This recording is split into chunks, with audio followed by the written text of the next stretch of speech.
안녕하십니까. 강한 주식입니다. 8월 6일 시장 마감 브리핑 시작하겠습니다. 오늘 시장 급반등에 성공을 했습니다. 투매가 어제 상당히 거칠게 나왔고 역대급 하락이 나온 이후 오늘 반등에는 성공을 했는데요. 아직은 좀 찜찜하죠. 그래서 지금은 우리가 축포를 터트리고 바이 더 딥, 그러니까 빠지면 산다, 이런 자세로 시장을 대하기는 조금 이르지 않나 생각이 됩니다. 자, 정리를 좀 하죠.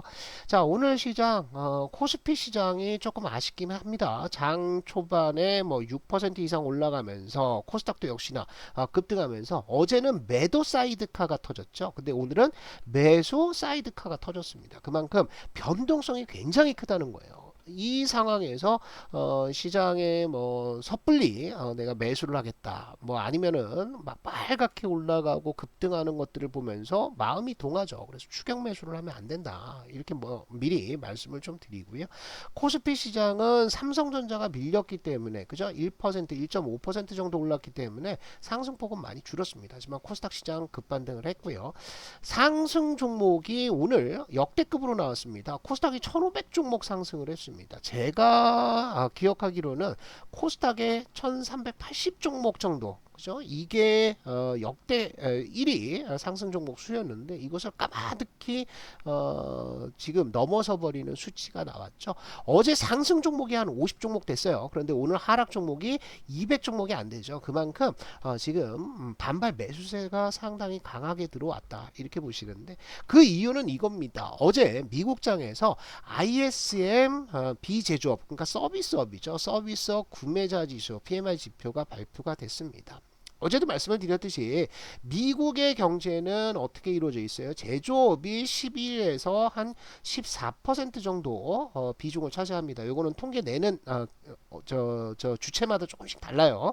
서비스업은 얼마입니까? 서비스업은 대략적으로 85% 이상의 비중을 차지해요. 그러니까 미국 경제에서 가장 중요한 것들이 이 서비스업, 비제조업이라고요. 그런데 이 비제조업 구매 관리자 지수가 어제 서프라이즈가 나와버렸습니다. 그래서 예상치 그대로 나왔어요. 전체 헤드라인 수치는 51.4로 나왔는데, 세부 지표를 보시면은 고용 지표가 46.4에서, 그죠? 예상치가 46.4였는데 51.1이 나왔습니다. 그러면 지금 증시 흐름을 쭉 보시면 지난 목요일 날 제조업이 박살난다, 제조업 PMI 지표가 안 좋게 나오면서 지수가 급락했죠. 여기에 이제 결정타를 날렸던 것이 금요일 날 고용 지표입니다. 그러니까 고용이 망가진다라는 얘기가 나오면서 결국엔 어디로 귀결됐습니까? 리세션으로 귀결이 됐다고요.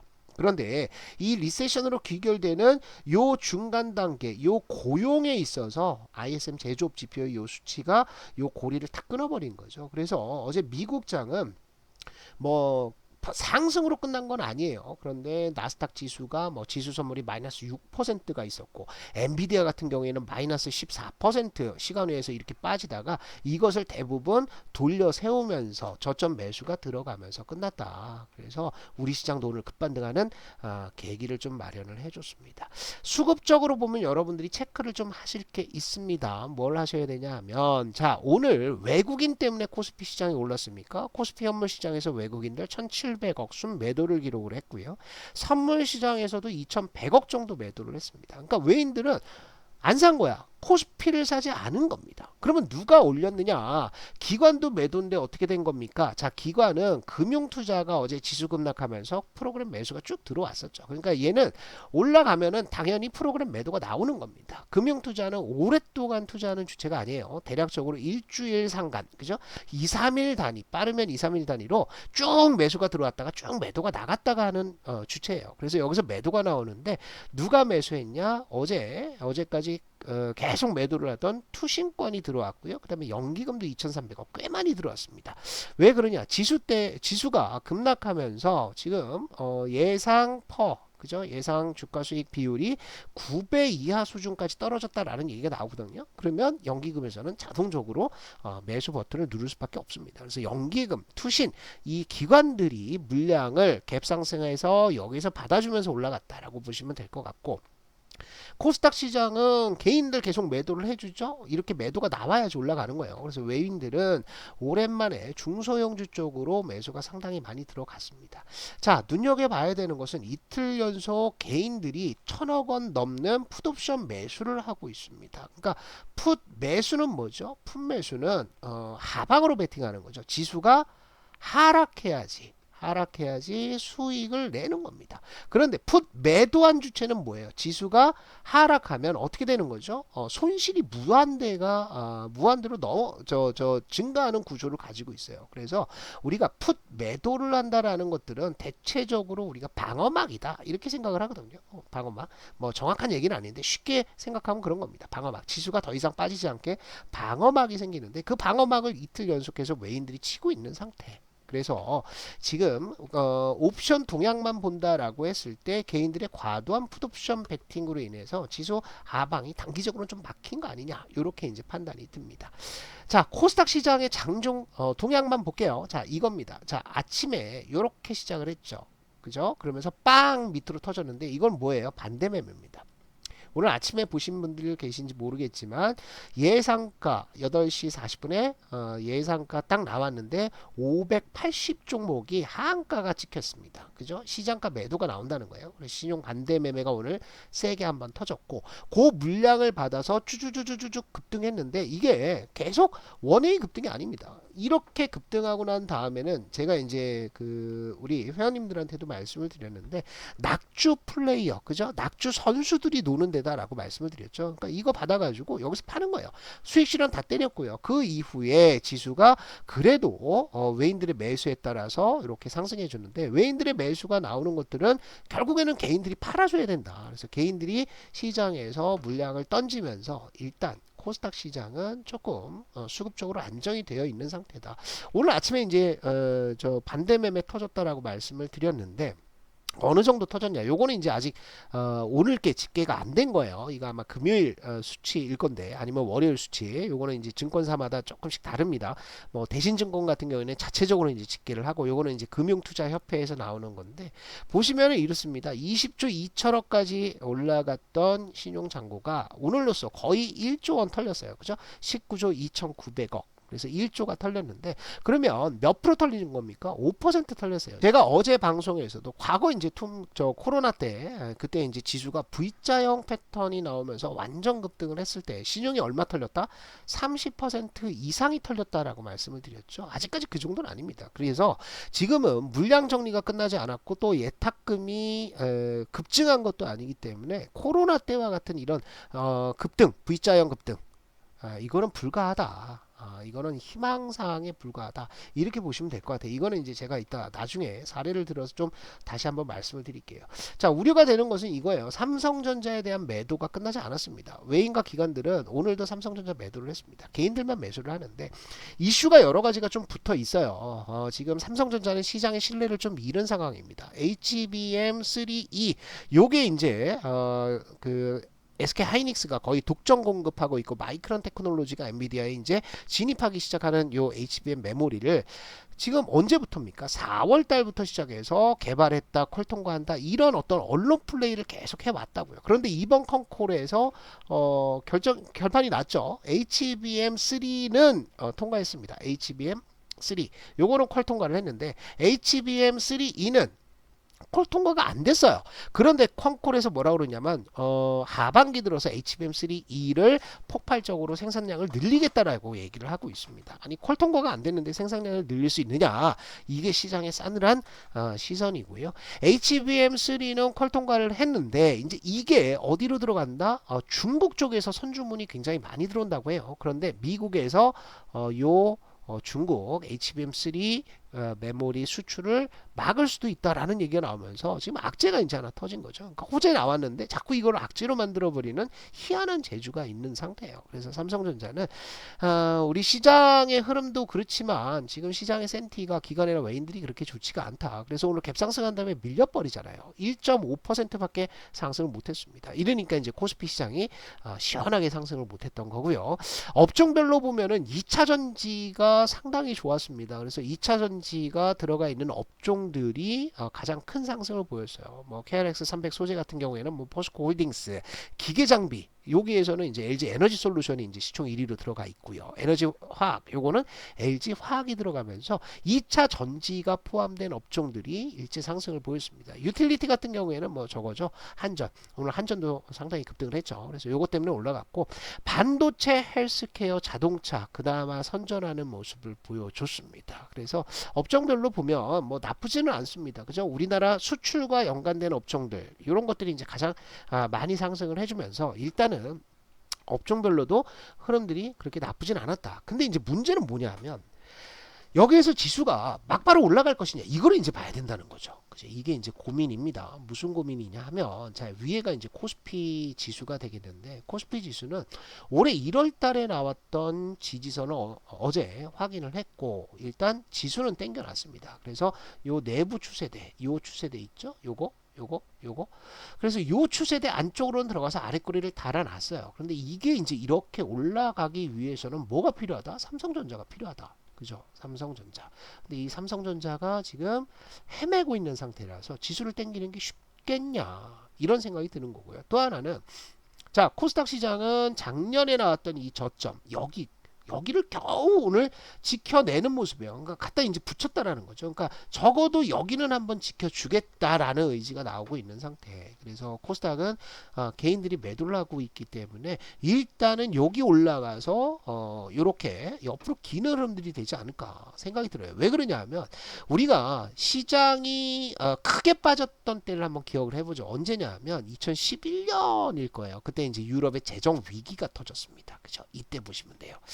코스피 시장도 유럽 재정 위기, 그러니까 이 이전에는 뭐가 있었어요? 2008년에 리먼 브라더스 파산하고 그죠? QE 역사상 처음으로 버냉키가 QE 도입해서 막 올렸는데 QE 때문에 미국 증시도 오르고 막 안정이 되는 것 같았는데 여기에서 픽스 국가라고 얘기를 하죠. 픽스 국가, 그죠? 포르투갈, 뭐 이탈리아, 그리스, 스페인 얘네들의 재정 위기가 터지면서 시장이 또 한번 나락을 갑니다. 그러니까 이때도 만만치 않게 개파락 터지죠, 갭 터지죠, 투매 나왔죠. 이런 식으로 가다가 이게 땡겨 올렸다고요. 그런데 얘가 이렇게 갔다가 붙일 수 있느냐? 아닙니다.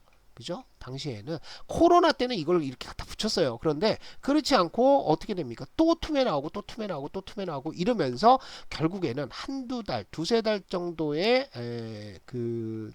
시간이 지난 이후에 그 다음에 이렇게 올라가면서 상승으로 이제 갖다 붙였다고요. 그죠? 이거는 뭐 코스닥도 역시나 마찬가지입니다.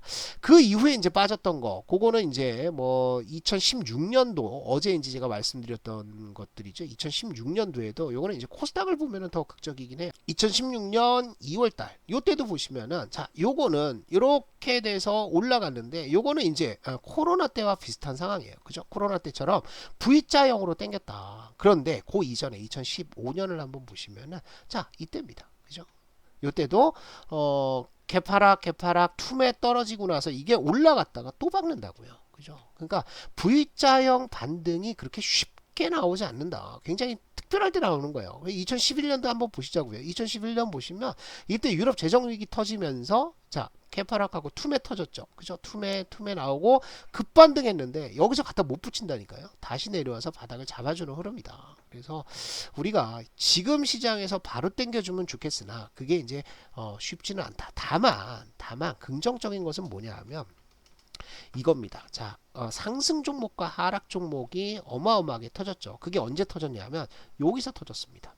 그죠? 코스닥 같은 경우에는 하락 종목이 어제장에서 1,500개 이상 나왔고 오늘 상승 종목이 플러스 1,500개가 나왔어요. 그러면 여기서 손바뀜이 다 된 거예요.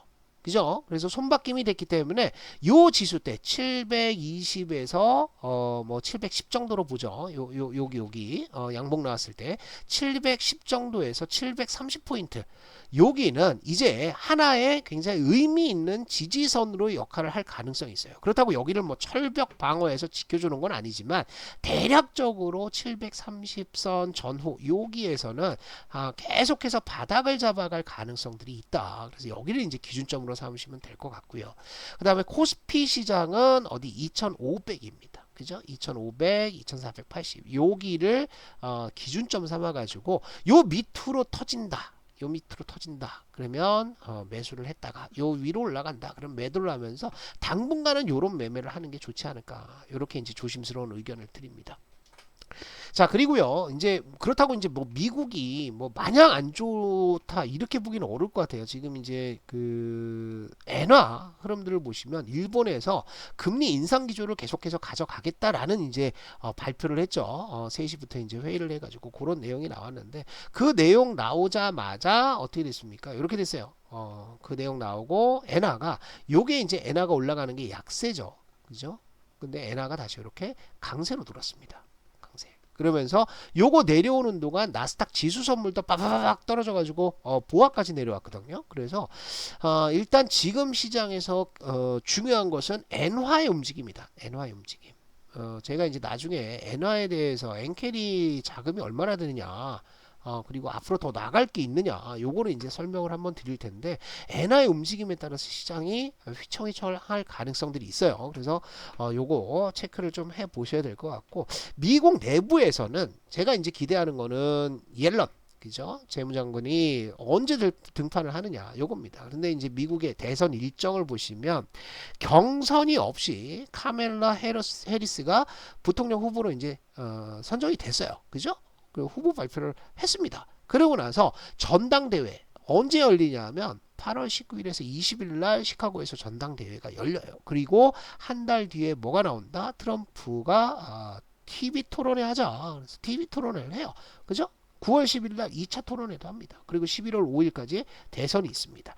자, 지금까지 흐름들을 보면 민주당에서 특별히 이제 재정 정책들 뭐 이게 이제 선거를 의식하고 뭐 TGA 계좌를 잠궈놓고 이런 건 아닙니다. 그런데 일단 TGA 계좌 요거는 이제 재무부의 계좌 아니에요. 재무부가 쓸 수 있는 돈인데 요 TGA 계좌가 8천억 달러대까지 올라가 있습니다. 그런데 이제 QRA라고 해가지고 이제 뭐 여러 가지 국채 발행 계획이라든지 아니면 TGA 계좌의 잔고 수준 요런 것들을 이제 얼마로 유지할 것이냐 이런 걸 발표를 했는데 요게 10월에서 12월 까지 잔고 수준을 7천억 달러로 지금 유지하기로 결정이 됐어요. 그러니까 대략적으로 쓸 수 있는 돈이 1천억 달러 정도 된다. 그건 이게 언제 나올 것이냐, 선거 이후에 나올 것이냐, 그거보다는 아마 요 구간, 그죠? 선거 유세를 하는 요 구간에서 집행될 가능성들이 있어 보입니다. 그리고 QRA에 따르면 국채 발행도 크게 늘지를 않았습니다. 그래서 미국에서 국채 금리가 뭐 이전처럼 급등하면서 유동성이 말라버리고 이런 흐름들 때문에 고생하지는 않을 것 같다. 그럼 우리가 이제 체크할 것은 결국에는 엔화 움직임 이런 것들만 체크를 하자. 이렇게 보시면 될 것 같아요. 요거거든요. 요거 보시면은 엔화가 강세로 가면서 지금 나스닥 지수 선물이 뻥 이렇게 떨어졌습니다. 그래서 이제 오늘 반등 어제장에서 너무 빠졌기 때문에 반등을 할 테지만 우리가 지금 이제 V자형 반등이라든지 이런 것들을 바라지 않는다. 쉽지 않습니다. 자, 이렇게 보시고 제가 이제 종목에 대한 내용들 이런 것들은 또 따로 영상을 통해서 좀 더 세부적으로 설명을 좀 드리도록 하겠습니다. 수고 많이 하셨습니다.